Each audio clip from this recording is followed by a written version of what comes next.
જિલ્લા કક્ષાના યુવક મહોત્સવમાં પિછોડા સ્કૂલની વિદ્યાર્થીઓનો રાસ ગરબામાં પ્રથમ સ્થાન મેળવ્યું.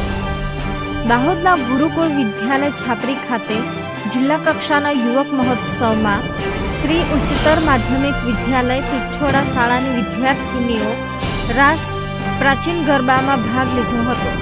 તેમાં પ્રથમ નંબર મેળવવા શ્રી ઉચ્ચતર માધ્યમિક વિદ્યાલય પિછોડા શાળાના પ્રમુખ શ્રી સરદારસિંહ એસ બારિયાનું નામ રોશન કરેલ છે તથા સંજેલી તાલુકાનું ગૌરવ વધાર્યું છે.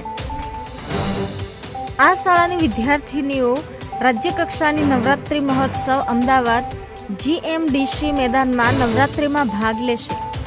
આ સાંસ્કૃતિક પ્રવૃત્તિના માર્ગદર્શક શ્રી કામોલ DK તથા તેમની team Shri RP Solanki, KS Patel, Shrimati VB Bariya, Shrimati RT Bariya, Shrimati SL બારિયાએ અભિનંદન પાઠવ્યા હતા.